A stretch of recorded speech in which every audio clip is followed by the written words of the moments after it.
மாதா தொலைக்காட்சியை கண்டு மகிழ்ந்து வாழ வைக்கும் அன்பு நெஞ்சங்களே, வாழ்வு தரும் இறை வார்த்தை என்ற இந்த நிகழ்ச்சி வழியாக மீண்டும் உங்களை சந்திப்பதில் உண்மையாகவே பெருமகிழ்ச்சி அடைகின்றோம்.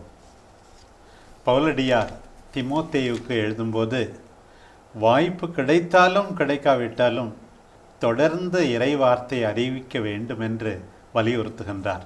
இன்றைக்கு பிப்ரவரி மாதம் 2ஆம் தேதி ஆண்டவர் இயேசு ஆலயத்தில் காணிக்கையாக ஒப்புக் கொடுக்கப்பட்ட பெருவிழாவை கொண்டாடுகின்றோம். இன்றைய முதல் வாசகம் மலாக்கியா இறைவாக்கினர் நூலிலிருந்து எடுக்கப்பட்டுள்ளது. 3ஆம் அதிகாரத்திலிருந்து. அந்த பகுதியின் பின்னணியை பற்றி முதலில் பார்ப்போம். மலாக்கி இறைவாக்கினர் எந்த காலகட்டத்தில் இறைவாக்கு குறைத்திருக்க வேண்டும் என்று பார்க்கின்ற பொழுது, இஸ்ரேல் மக்கள் நாடு கடத்தப்பட்ட பிறகு மீண்டும் இஸ்ரேலுக்கு வருகிறார்கள். 537ஆம் ஆண்டு கோயில் கட்டுவதற்கு அடித்தளம் இடுகிறார்கள். அதற்கு பிறகு கோயிலை ஏறக்குறைய 519களில் நிறைவு செய்து அதற்கு பிறகு அதை அபிஷேகம் செய்வதாக இருக்கும்.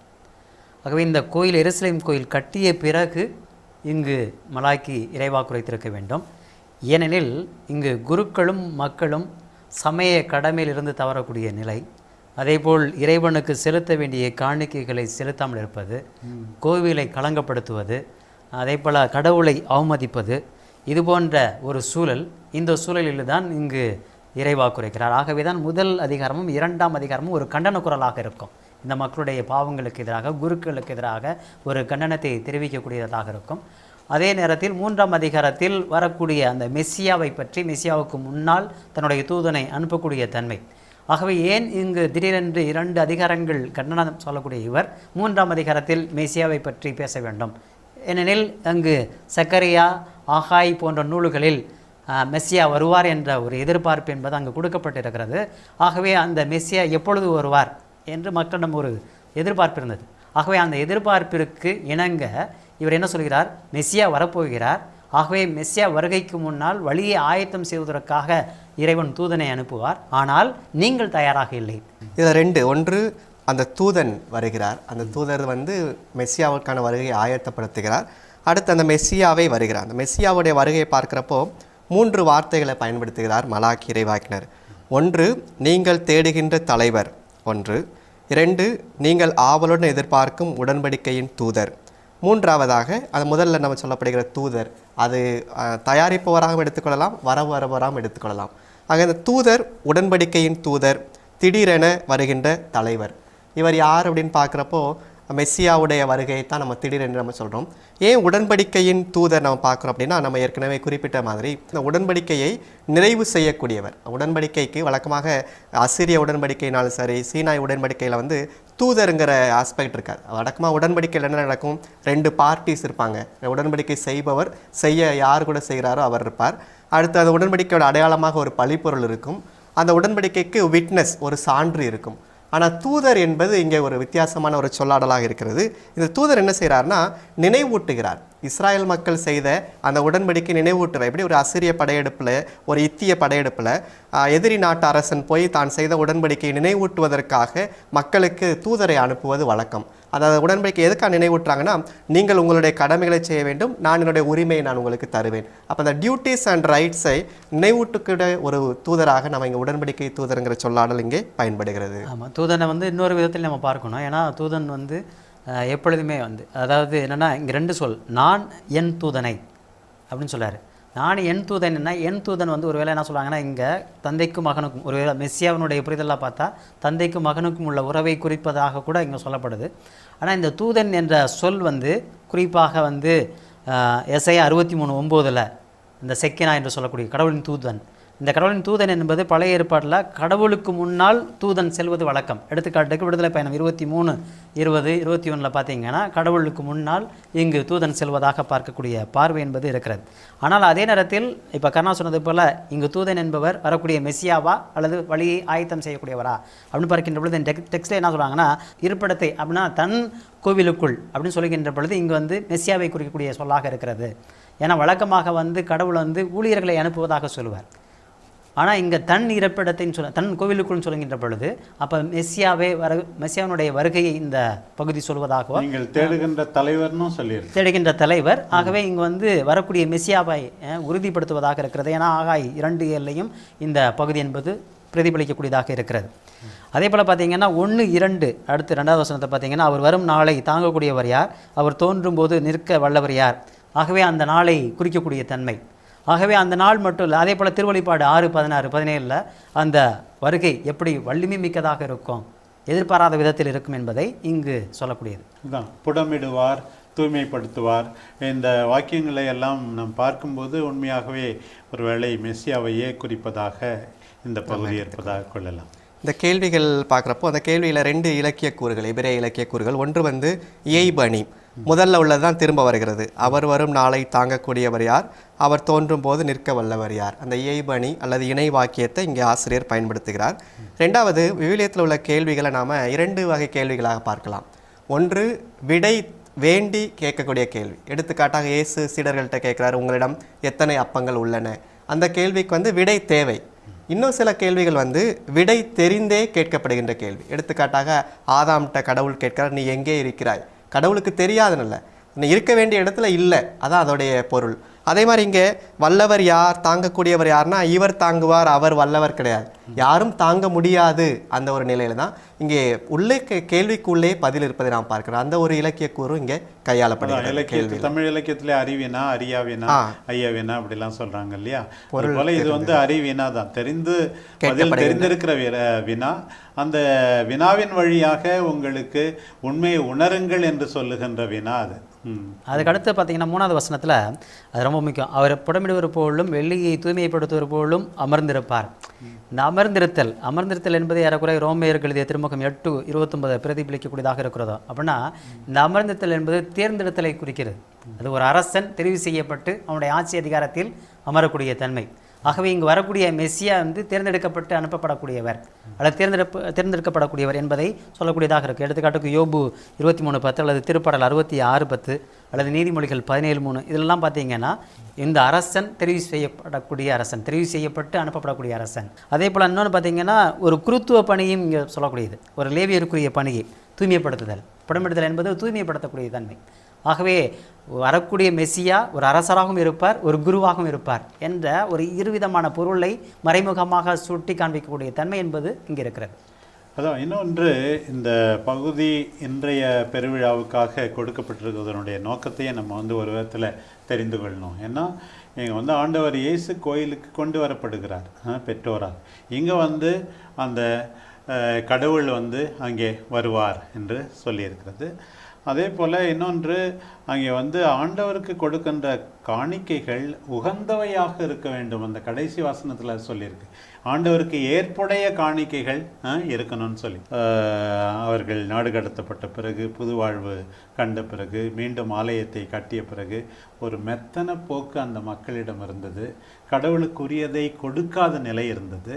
பொருட்களை பொறுத்த மட்டுமல்ல, அதைவிட அதிகமாக தங்களுடைய வாழ்க்கை முறையில் அவர்கள் நன்றாக வாழ வேண்டும், ஏற்புடைய வாழ்க்கை வாழ வேண்டும் என்று தம்மையே ஒப்பு கொடுக்கிற ஆண்டவர் ஒரு பக்கம், தங்களிடம் இருக்கின்ற உடைமைகளில் கூட ஏனோ தானோ என்று எதையுமே கொடுக்காமல் இருக்கிற மக்கள் ஒரு பக்கம். ஆக எல்லாரும் இறைவனை முன்னிலைப்படுத்தி அவருக்கு முழுமையாக தங்களை கொடுக்க தூண்டுகின்ற, தங்களை தூய்மைப்படுத்தி கொள்ள, நீங்களாம் சொன்னது மாதிரி தூய்மைப்படுத்தி கொள்ள தூண்டுகின்ற ஒரு பகுதியாகவும் இதை பார்க்கலாம். அந்த தூய்மைப்படுத்தலோட அடையாளமாக தான் நம்ம நெருப்பையும் சவர்க்காரத்தையும் பார்க்கிறோம். இந்த 2லையுமே முந்தைய நிலை இருக்காது. அழுக்கு வந்து அந்த நெருப்பில் போது அந்த தங்கத்தில் இருக்கின்ற அழுக்கு போய்விடும், சவர்க்காரத்தில் இடப்படுகிற துணியில் உள்ள அழுக்கும் போய்விடும். அப்போ முந்தைய நிலை பிந்தைய நிலைக்கு, புதிய நிலைக்கு மாறிடும். இன்றைய நாளில் அன்னை மரியாளுடைய தூய்மை, அதாவது அர்ப்பணத்தில் இயேசுவை குழந்தையாக அர்ப்பணிக்கும் போது அந்த எபிரேய சட்டத்தின்படி தாயும் தூய்மை பெறுகிறார். ஆக அந்த தூய்மை சடங்கை நிறைவேற்றத்தான் இயேசுவை தூக்கி கொண்டு பெற்றோர்கள் வர்றாங்க. அப்போ மரியாவுடைய தூய்மை சடங்கையும் நம்ம இங்கே முன்குறிப்பதாக பார்க்கலாம்.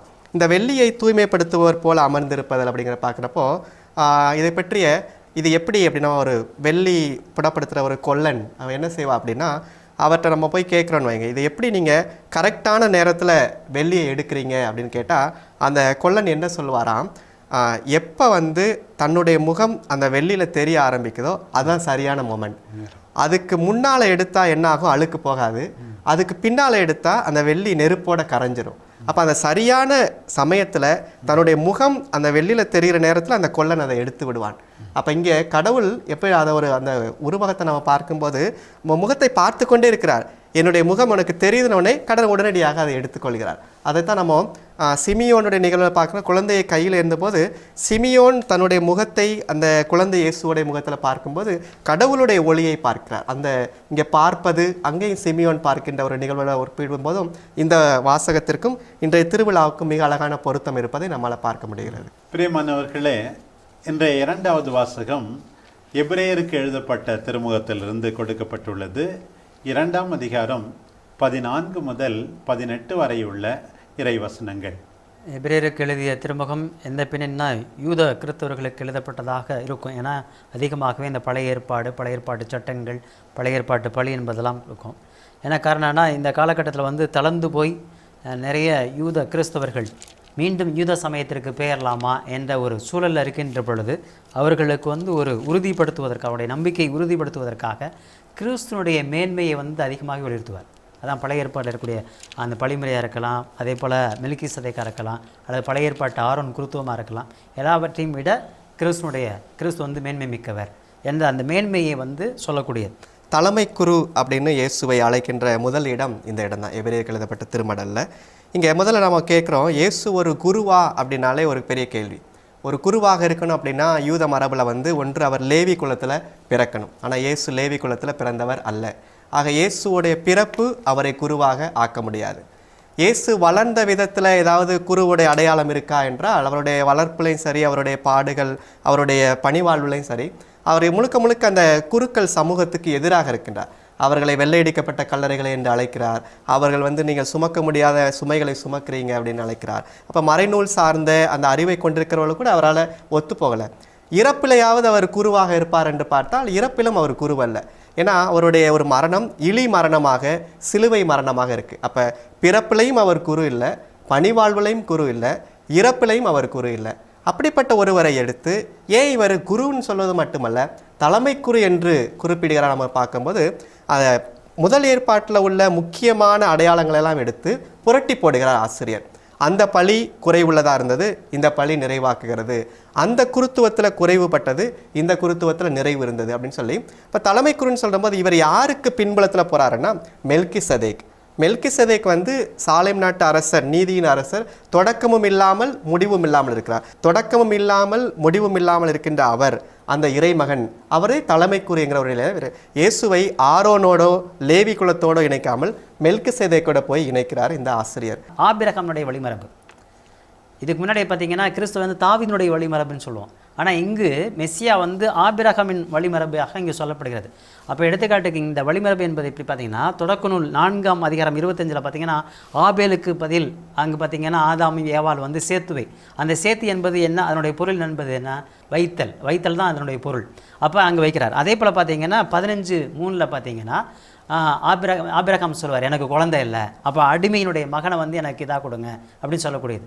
அப்போ இங்கு அவர் சொல்லக்கூடியது மெஸ்ஸியா இந்த ஆபிரகாமுடைய வழிமரபு தொடக்கத்திலிருந்து ஆதாம், அதுக்கு பிறகு ஆபிரகாமுடைய வழிமரபிலிருந்து வந்ததாக சொல்லுவோம். ஏன்னா இது வரைக்கும் பார்த்தீங்கன்னா நம்ம தாவீதின் வழிமரபுன்னு சொல்லுவோம். ஆனால் இங்கே ஆபிரகாமுடைய வழிமரபையும் ஒரு படி முன்னாடி போகக்கூடிய தன்மை என்பது இங்கே இருக்கிறது. இந்த ஆண்டவர் இயேசு எல்லா விதத்திலும் நம்மை ஒத்திருக்கிறார், பாவம் தவிர. அந்த கருத்து இன்றைய பகுதியில் மிக அழகாக சொல்லப்பட்டிருக்கிறது.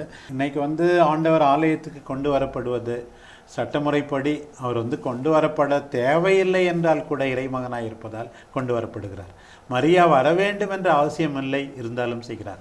நம்மை எல்லா விதத்திலும் ஒத்திருக்கிறார்ன்றது நமக்கு ரொம்ப ஆறுதல் அளிக்கிற செய்தி.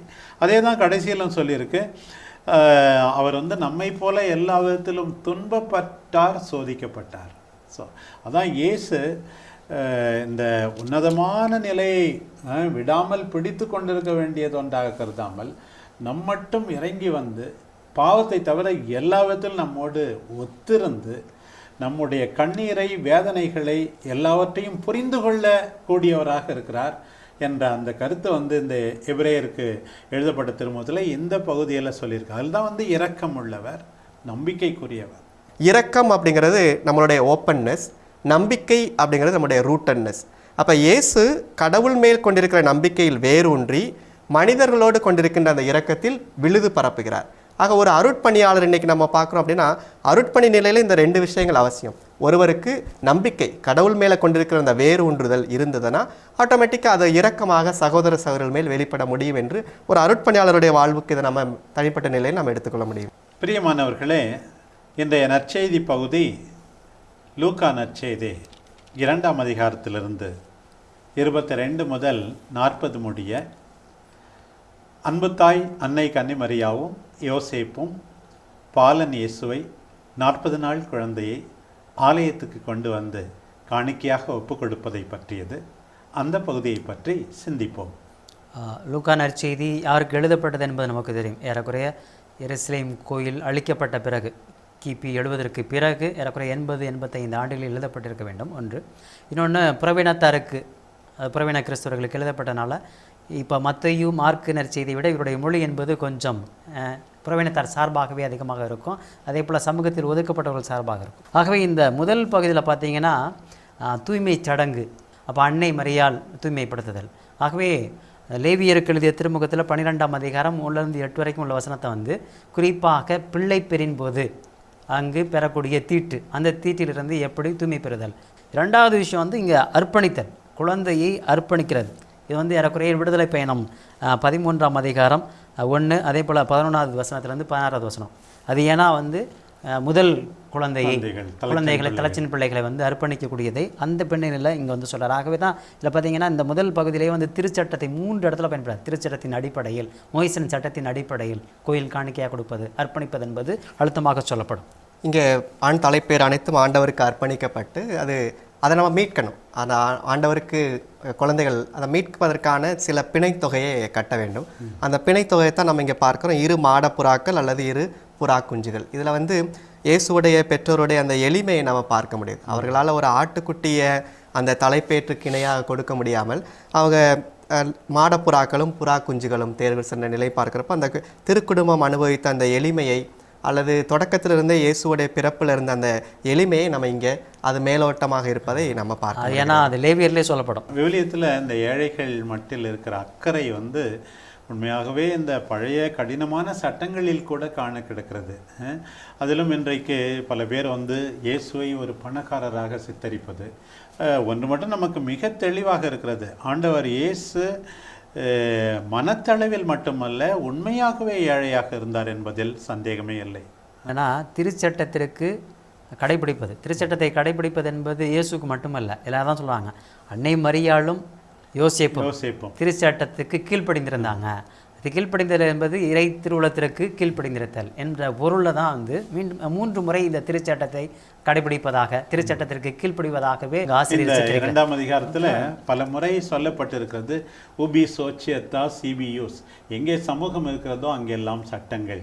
சட்டங்களை உதறி தள்ளுகிறவர்கள் அல்ல திருக்குடும்பத்தினர். இந்த சட்டமே வேண்டாம் என்று இன்றைக்கு சொல்லுகின்ற மக்கள் கூட்டத்துக்கு ஒரு எதிராக சட்டத்தை பின்பற்றுபவராக நீங்கள் சொல்வது போல யோசேப்பும் மரியாவும் இருந்தது மிக நன்றாக இருக்கிறது. அதே போல் பார்த்தீங்கன்னா அடுத்து 26-38 வரைக்கும் உள்ள பகுதியை நம்ம 1 சாமுவேல் 1ஆம் அதிகாரம் 17-28 வரைக்கும் அங்கே வந்து அண்ணா எல்கனோ வந்து அங்கே சாமுவேலை காணிக்கையாக ஒப்பு கொடுப்பதோட தொடர்படுத்தி பார்க்கக்கூடிய பார்வை என்பது இங்கே இருக்கும். இப்போ நம்ம திருச்சட்டத்தை பற்றி பேசுனதால இங்கே சொல்கிறேன். இயேசுனுடைய காலத்தில் வந்து யூதர்கள் திருச்சட்டத்திற்கு முக்கியத்துவம் கொடுத்தாங்க, ஆனால் ஆவியை மறந்துட்டாங்க. ஆனால் இங்கே பார்த்தீங்கன்னா இந்த பகுதியில் சிமியோன் ஆவியால் தூண்ட பெற்று, இங்கே அதனால தான் பார்த்தீங்கன்னா திருச்சட்டம் மட்டுமல்ல, திருச்சட்டத்தை விட ஆவியினுடைய தூண்டுதல் என்பது ரொம்ப முக்கியமானது என்ற ஒரு அழுத்தத்தை இங்கே வந்து லூக்கா கொடுக்குறார். சிமியோன் அண்ணா அப்படிங்கிற 2 கதைமாந்தர்கள் பார்க்குறோம். இதில் லூக்காவுடைய பேரிங் டெக்னிக், இது ஒரு இலக்கிய கூறு. என்னன்னா ஒரு ஆணையும் பெண்ணையும் இணைத்தே பேசுவது லூக்காவுடைய மரபு. முதல்ல பார்க்குறோம் எலிசபெத்து சக்கரியா, அது ஒரு ஆண் பெண். அதே மாதிரி மரியா யோசேப்பு ஆண் பெண். இங்கேயும் சிமியோன் அண்ணா ஒரு ஆண் பெண். காணாமற் போனதை தேடுகின்ற இதில் ஒரு ஆட்டை தேடுகின்ற ஆண், ஒரு நாணயத்தை தேடுகின்ற பெண். கடைசியில் முடிக்க போகிற இயேசுடைய கல்வாரி பயணத்தில் கூட சீமோன், சீரேனை ஊரானாகிய சீமோன் என்கிற ஆண், சில பெண்கள், அப்படியாக இந்த ஆண் பெண் டெக்னிக்கை வந்து மிக அழகாக பயன்படுத்துகிறத நம்ம பார்க்குறோம். இதுலேயும் முதல்ல அந்த பேரிங் டெக்னிக் எப்படி இருக்குன்னா, எருசலேமுக்கு முத இயேசு வரும்போது கையில் ஏந்துறது சிமியோன், இயேசு எருசலேமை விட்டு கடைசியாக போகும்போது அவருடைய சிலுவையில் ஏந்துறது சீமோன். இந்த ரெண்டு சிமியோன் சீமோன் அப்படிங்கிற ஒரு பேரிங்கை பார்க்குறோம். இங்கே ஏற்கனவே சொன்ன மாதிரி ஆவியால் உந்தப்பட்டு அவர் ஆலயத்திற்குள் வருகிறார். அந்த அவருடைய காத்திருத்தல் நமக்கு அங்கே தெரிகிறது. மீட்பர் அப்படிங்கிற வார்த்தை இயேசுவோடைய பிறப்பு நிகழ்வுக்கு அப்புறம் இங்கே மீட்பு அப்படிங்கிற வார்த்தையை நம்ம பயன்படுத்தப்படுகிறது. அப்போ மீட்பை இயேசு அந்த குழந்தையில பார்க்கிறார். அப்போ மனுக்குலம் முழுவதும் மீட்படைந்ததை ஒரு ஆல்ரெடி நிகழ்ந்த ஒரு நிகழ்வாக சிமியோன் பார்ப்பதை பார்க்கிறதுலேயே அவருடைய அந்த இறைவாக்கினர் தன்மை வெளிப்படுகிறது. லூக்காவினுடைய இந்த இயேசுவின் குழந்தை பருவ நற்செய்தி பகுதியில் 3 பாடல்கள் இருக்கின்றன. அது எல்லா அன்பர்களுக்கும் தெரிந்திருக்க வேண்டும். அன்னை மரியாவின் புகழ்பாடல் ஒவ்வொரு நாளும் மாலை ஜெபமாக இருக்கிறது நமக்கு துறவிகளுக்கு. அதே போல் சக்கரியாசனுடைய பாடல் ஒவ்வொரு நாளும் காலை ஜெபமாக அமைகிறது. இந்த சிமியோனுடைய பாடல் ஒவ்வொரு நாளும் இரவு ஜெபமாக இருக்கிறது. அதே போல் பார்த்திங்கன்னா இந்த 29லேருந்து 32 வரைக்கும் உள்ள பகுதி எசையாவினுடைய 3 பகுதிகளை பிரதிபலிக்கக்கூடியதாக இருக்கும். எசையா 40ஆம் அதிகாரம் 5வது வசனத்தில் மக்கள் அனைவரும் காணுமாறு, அதை தான் இங்கேயும் சொல்லுவார். அதே போல் பார்த்திங்கன்னா 2வது வந்து எசையா 42:6 ஒளி, புறையினத்தாருக்கு ஒளி என்று மீண்டும் சொல்லக்கூடியது இங்கே இருக்கும். அதே போல் எசையா 49:6 வந்து உலகம் முடிவு வரை, இந்த எண்ட் ஆஃப் தி எர்த், அதை வந்து இங்கேயும் சொல்லுவார். அதாவது இஸ்ரேலுக்கு பெருமை ஒட்டுமொத்தமாக. இங்கே நம்ம பார்க்குறோம் வாழ்க்கையுடைய அஸ்தமனத்தில் இருக்கிற 2 பேர் கண்டுகொள்கிறாங்க வாழ்க்கையுடைய ஒரு விடியலை. அன்னைக்கு அஸ்தமனம் கூட அழகுதான் அப்படின்னு காட்டக்கூடியவர்களாக நம்ம சிமியோனையும் அண்ணாவையும் பார்க்கிறோம். அப்போ ஒரு குழந்தைய கையில் ஏந்துறது வந்து 2 பேருமே வலுவில்லாதவர்கள் தான். ஸோ ஒரு வலுவின்மை இன்னொரு வலுவின்மையை கையில் ஏந்துது. இன்றைக்கி நம்ம ஒரு வாழ்வியல் பார்வையில் நம்ம கேட்கலாம், இன்றைக்கி என்னுடைய வலுவின்மை எது, நான் வந்து அடுத்தவருடைய வலுவின்மையை தாங்க முடிகிறதா என்னால்? ஒரு சிமியோன் குழந்தையை தாங்கியது போல என்னுடைய வயது வந்த பெற்றோரை நான் தாங்க முடிகிறதா, அல்லது என்னுடைய கொடுக்கப்பட்டிருக்கிற அந்த குழந்தையை தாங்க முடிகிறதா, அல்லது படிக்க இயலாத ஒரு பையனை வீட்டில் இருக்கிறத தாங்க முடிகிறதா, ஒரு மாற்றுத்திறனாளியாக இருக்கின்ற ஒரு குழந்தை மேலே நான் எரிச்சல் படுகிறேன்னா அந்த குழந்தையை தாங்க முடிகிறதா? அப்போ சிமியோனும் அண்ணாவும் நமக்கு வாழ்வியல் பாடத்தை தருகிறாங்கன்னு நான் நினைக்கிறேன். சிமியோன் வந்து குழந்தையை பற்றி, இயேசுவை பற்றி சொல்லுகின்ற வார்த்தை என்பது ரொம்ப கூர்மையானது.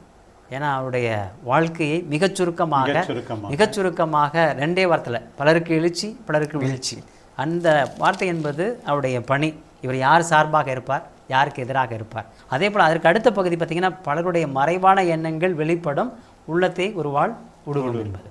ஆகவே அன்னை மரியாளுடைய அந்த புரிதல், குறிப்பாக குழந்தையை பற்றிய ஒரு புரிதலை இப்போவே சொல்கிறார், மிக தெளிவாகவே சுருக்கமாக இங்கே ஆசிரியர் என்று சொல்கிறார். அதோடு அந்த அண்ணாவை பார்க்கும்போதும் நாம் வியக்கின்றோம். பாருங்கள், குறைந்த நாட்கள் கணவனோடு வாழ்ந்தவர், வாழ்நாள் முழுவதும் ஆலயத்தில் ஆண்டவருடைய பணியை மௌனமாக செய்பவர். இன்றைக்கு நம்முடைய நம்பிக்கையாளர்களில் பலர், எத்தனையோ கிறிஸ்தவ பெண்கள், வயதானவர்கள் ஆலயத்துக்கும் திரு அவைக்கும், ஏன் நம்முடைய மாதா தொலைக்காட்சியை கட்டி காப்பதில் கூட எந்த அளவுக்கு பணிபுரிகிறார்கள் என்பதை நாம் நன்றியோடு நினைத்து பார்க்க கடமைப்பட்டிருக்கிறோம். அந்த கடைசி 38வது வசனம் பார்த்திங்கன்னா, அவரும் அந்நேரத்தில் அங்கு வந்து கடவுளை புகழ்ந்து எருசலேமின் மீட்புக்காக காத்திருந்த எல்லாரிடமும் அக்குழந்தையை பற்றி பேசினார். ஆகவே தான் பெற்றதை மட்டும் இல்லை, பெற்ற அனுபவத்தை அறிவித்தல். இங்கே வந்து ஒரு 3 தலைமுறையை நாம் பார்க்கிறோம். முணுமுணுக்காத, குற்றம் சொல்லாத முதியவர்கள், ஆண்டவரை நம்பியிருப்பவர்கள். இன்னும் யோசேப்பு, மரியா என்கின்ற தலைமுறை, குழந்தை தலைமுறை. அதான் அண்மையில் நம்முடைய திருத்தந்தை பிரான்சிஸ் அவர்கள் இந்த அமோரிஸ் லத்தீசியா, இந்த முதியோர் தான் சாக்ரமெண்ட்ஸ், அருள் அடையாளங்கள் என்றே அவர்களை அழைக்கிறார். அவர்களுடைய அனுபவம் நமக்கு அருள் அடையாளம் என்று சொல்லுகிறார். தொடர்ச்சியாக நம்ம இயேசுவுடைய குழந்தை பருவ நிகழ்ச்சியை லூக்கா முடிவுக்கு கொண்டு வர்றார். குழந்தையும் வளர்ந்து வலிமை பெற்று ஞானத்தால் நிறைந்து கடவுளுக்கு உகந்ததாக இருந்தது. இன்றைய நம்மளுடைய வீடுகளில் குழந்தை வளர்ப்பில் இது இருக்குங்கிறத நம்முடைய பெற்றோர்கள் ஒரு கேட்க வேண்டிய கேள்வியாக கூட இது இருக்கலாம். இன்னொன்று பார்த்திங்கன்னா, இன்றைய சூழலில் குறிப்பாக கடவுளுக்கு குழந்தைகளை அர்ப்பணிக்கக்கூடிய தன்மை என்பது இன்றைக்கு குறைந்து கொண்டே இருக்கிறது. இன்றைக்கி ஒகேஷன் இறை அழைத்தல் என்பது மிக குறைவாக இருக்கிறது. இன்றைய விழா நமக்கு சொல்லக்கூடியது வந்து இறைவனுக்கு நம்மை அர்ப்பணிக்க வேண்டும். உண்மையாகவே அந்த பழைய ஏற்பாட்டு சாமுவேலினுடைய தாய் அண்ணா செஞ்சது போல, கடவுள் தான் இந்த குழந்தையை எனக்கு கொடுத்தார், எனவே நான் திருப்பி கொடுக்கிறேன். பிரியமானவர்களே, ஆண்டவர் இயேசு ஆலயத்தில் 40ஆம் நாள் காணிக்கையாக ஒப்பு கொடுக்கப்பட்ட விழாவுக்கான விவிலிய பகுதிகளை பற்றி நாங்கள் பகிர்ந்து கொள்ள கேட்டீர்கள். ஆண்டவர் ஆலயத்திற்கு வருகிறார். தூய்மைப்படுத்தப்படுவதில்லை, அவர் நம்மை தூய்மைப்படுத்துகின்றார். அவருக்கு உகந்த காணிக்கையாக நாம் எல்லாரும் மாற வேண்டும். நம்மோடு பாவத்தை தவிர அனைத்து நிலைகளிலும் ஒத்திருந்த நம் ஆண்டவர் நம் மீது இரக்கம் காட்டுகின்றார். வாக்கு மாறாத நம் ஆண்டவர் நம்முடைய துன்பங்களை புரிந்து கொண்டு நமக்காக ஒவ்வொரு நாளும் பரிந்து பேசுகின்றார். அந்த ஆண்டவரை பெற்றெடுத்த அன்னை மரியா யோசேப்புடன் இணைந்து வந்து அவரை சட்டப்படி காணிக்கையாக ஆலயத்திலே ஒப்பு கொடுக்கிறார்கள். அந்த நேரத்தில் ஆலயத்திற்கு வந்த சிமையோனும் அன்னாவும் தங்களுடைய முதுமையிலும் நம்பிக்கை இழந்து விடாமல் ஆண்டவரை அடையாளம் கண்டுகொண்டு நம் எல்லாருக்கும் ஒரு சிறந்த சாட்சிகளாக விளங்குகின்றார்கள். வாழ்வு தரும் இறைவார்த்தை நம்மை இறைவனுக்கு முழுமையாக காணிக்கையாக அளிக்க தூண்டுகின்ற இறைவார்த்தை. நம் வார்த்தைகளால் வாழ்வால் அவர் புகழ்ச்சியை எடுத்துரைக்கின்ற இறைவார்த்தை. முணுமுணுக்காமல் எந்நாளும் நம்முடைய கடமையை செய்து மகிழ்ச்சியை மற்றவர்களுக்கு பகிர்ந்து கொள்கின்ற இறைவார்த்தை. இந்த வார்த்தை தொடர்ந்து மாதா தொலைக்காட்சி வழியாக உங்கள் அனைவரையும் வாழ வைக்கட்டும். வாழ்வு தரும் இறைவார்த்தை என்ற இந்த நிகழ்ச்சி வழியாக மீண்டும் உங்களை சந்திக்கும் வரை உங்கள் அனைவருக்கும் நன்றி கூறி விடைபெறுகிறோம். இயேசுவுக்கே புகழ், மரியே வாழ்க.